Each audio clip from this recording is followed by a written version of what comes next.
भागवत गीता साक्षात परमात्मा का अंश होने से इस जीव की परमात्मा के साथ स्वतः सिद्धि आत्मीयता है।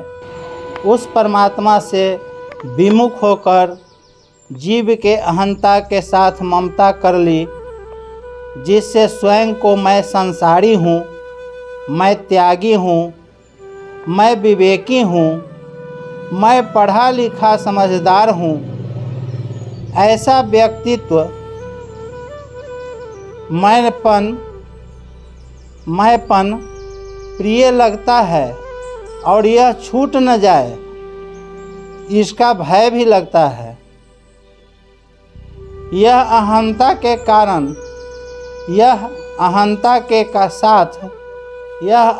के साथ ममता है। इसका त्याग करने के लिए कर्मयोग में मेरा कुछ नहीं है, मुझे कुछ नहीं चाहिए और मेरे लिए कुछ नहीं करना है, इसी भाव से संसार के हित के लिए सब क्रियाएं करे।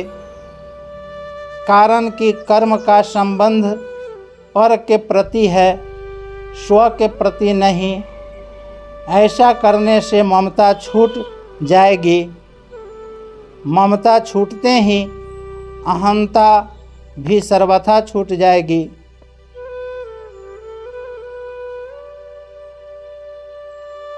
कर्म योग में स्थूल शरीर से क्रिया, सूक्ष्म शरीर से परहित चिंतन और कारण शरीर से स्थिरता, एकाग्रता, ये तीनों ही संसार के हितार्थ होते हैं।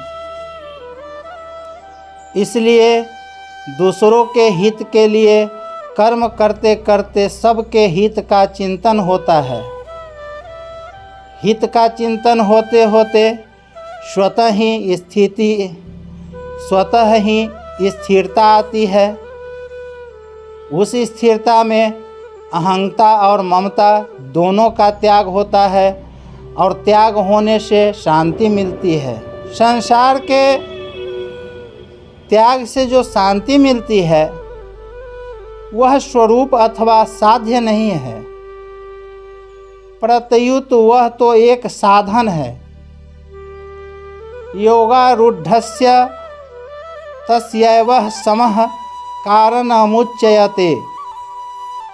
गीता के 6ठे अध्याय का 3रा श्लोक।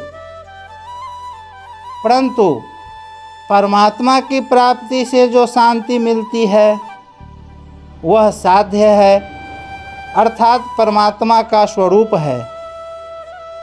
शांतिं निर्वाणः परमाम, अर्थात अब साधक को सावधानी यह रखनी है कि वह इस साधन जन्य शांति का भोग न करे। भोग न करने से स्वतः वास्तविकता की अनुभूति हो जाएगी और यदि भोग करेगा तो वहीं पर अटक जाएगा। संपूर्ण क्रियाएं प्रकृति के द्वारा ही होती है।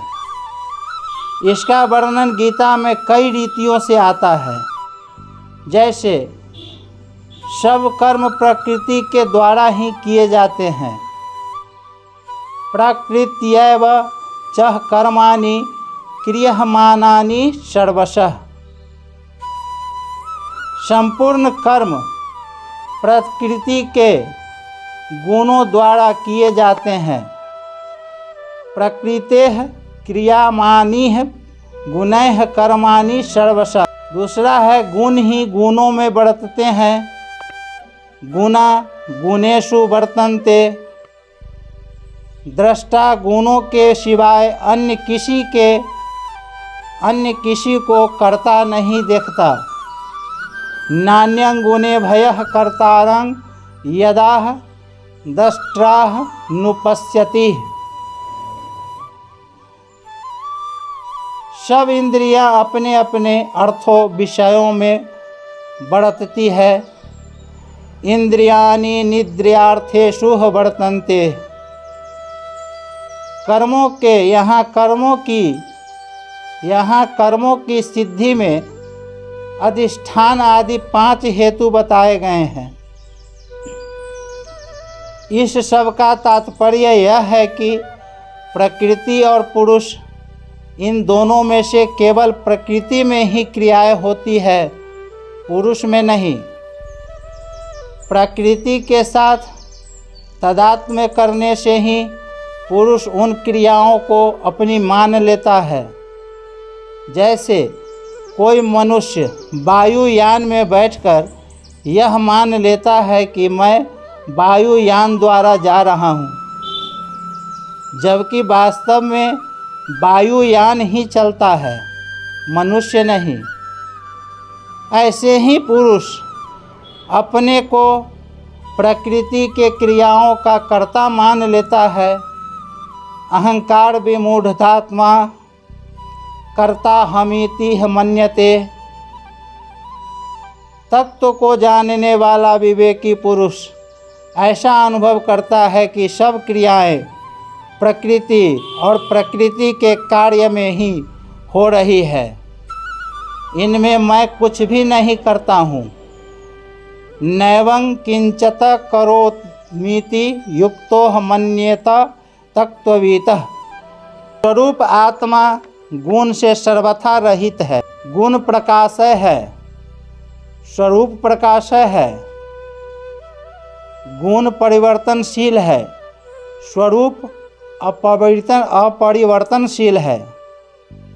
गुण अनित्य है, स्वरूप नित्य है।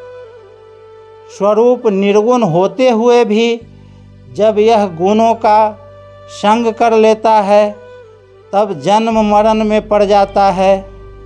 कारणं गुणा संयोगस्य सदः सधोनि जन्मसुः। भगवान के लिए की गई उपासना में भगवान की कृपा प्रधान होती है। अतः इसमें साधक का कर्तृत्व नहीं है। क्रिया, कर्म, उपासना और विवेक चारों अलग अलग हैं। क्रिया किसी के भी साथ संबंध नहीं जोड़ती। कर्म अनुकूल प्रतिकूल परिस्थिति के साथ संबंध जोड़ता है। उपासना भगवान के साथ संबंध जोड़ता है, भगवान के साथ संबंध जोड़ता है। विवेक जड़ चेतना का संबंध विच्छेद करता है। कर्म प्रेरणा तो सूक्ष्म है और कर्म संग्रह स्थूल है, अर्थात ज्ञान, ज्ञेय और ज्ञाता ये तीनों सूक्ष्म सामग्री हैं तथा कर्म, करण और कर्ता ये तीनों स्थूल सामग्री है। उदाहरण के रूप में राम, श्याम, गोविंद और गोपाल ये 4 व्यक्ति हैं। राम और श्याम एक दूसरे के सामने हैं, गोविंद उनके पास हैं और गोपाल उनसे दूर हैं। राम अपने को मैं कहता है, अपने समझने वाले श्याम को तू कहता है, पास वाले गोविंद को यह कहता है और दूर वाले गोपाल को वह कहता है। अब यदि श्याम अपने को मैं कहे तो राम को वह तू कहेगा, गोविंद को यह कहेगा तथा गोपाल को वह कहेगा।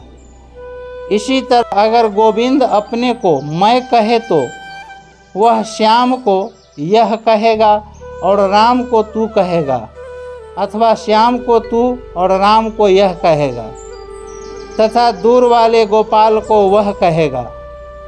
अब अगर गोपाल अपने को मैं कहे तो वह राम, श्याम और गोविंद तीनों को वह कहेगा। इस प्रकार राम, श्याम, गोविंद और गोपाल ये चारों ही एक दूसरे की दृष्टि में मैं तू यह और वह बन सकते हैं।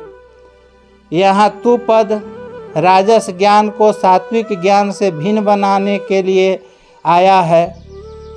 इस श्लोक में राजन ज्ञान से भी तामस ज्ञान को बतलाने के लिए तू पद आया है।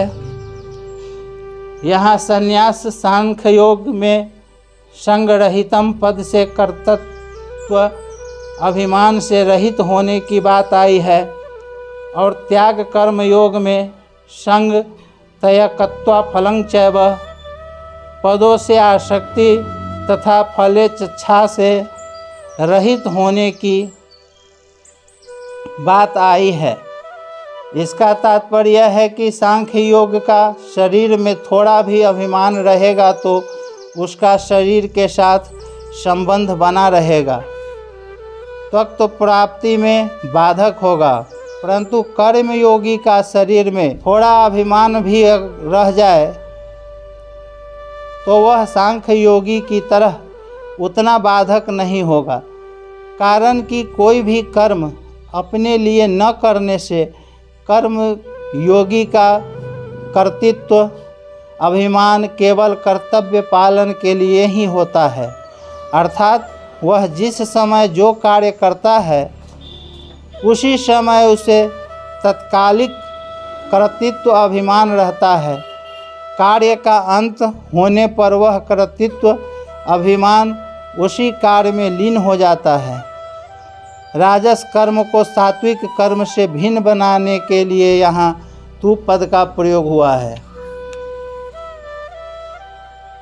बिना विचारे जो करे सो पाछे पछताए, काम बिगाड़े आपनो जग में होत हंसाए, जग में होत हंसाए, चित्त में चैन न पावे, खान पान सन्मान, राग रंग मन नाही भावे, कह गिरधर कबीराय, कर्म गति टरत न टारे टारे, खटकत है जिये माही कियो जो बिना विचारे, मूर्खस्य पंच चिन्हानि गाविंग दुर्वचनी तथा हठी चा प्रियवादी च परोक्तं नैव मन्यते। सांख्य योग में तो बुद्धि और धृति की खास आवश्यकता है ही। परमात्मा प्राप्ति के अन्य जितने भी साधन हैं उन सब में भी बुद्धि और धृति की बड़ी भारी आवश्यकता है। इसलिए गीता में बुद्धि और धृति दोनों के साथ साथ कहा है। जैसे बुद्धि के द्वारा जो अपना ध्येय लक्ष्य ठीक ठीक समझ में आता है और धृति के द्वारा कर्ता स्वयं उस लक्ष्य पर दृढ़ रहता है। साधक पहले कैसे भी भाव और आचरणों वाला अर्थात पापी से पापी और दुराचारी से भी दुराचारी क्यों न रहा हो, मुझे तो परमात्मा प्राप्ति ही करनी चाहिए, इस उद्देश्य पर दृढ़ रहता है तो उसके सब पाप नष्ट हो जाते हैं। गीता के 9वें अध्याय का 30वां श्लोक, प्रवृत्ति को छोड़कर कोई एकांत में भजन ध्यान करता है तो वहाँ उसके सामने द्रव्य पदार्थ तो नहीं है, पर लोग मेरे को ज्ञानी ध्यानी साधक समझेंगे तो मेरा आदर सत्कार होगा। इस प्रकार भीतर एक सूक्ष्म इच्छा रहती है जिसे वासना कहते हैं। एक कामना होती है और एक आवश्यकता होती है। संसार की कामना होती है और परमात्मा की आवश्यकता। कामना की कभी पूर्ति नहीं होती, उसकी तो निवृत्ति ही होती है, पर आवश्यकता की पूर्ति हुई होती है। परमात्मा की आवश्यकता भी संसार की कामना होने से ही पैदा होती है।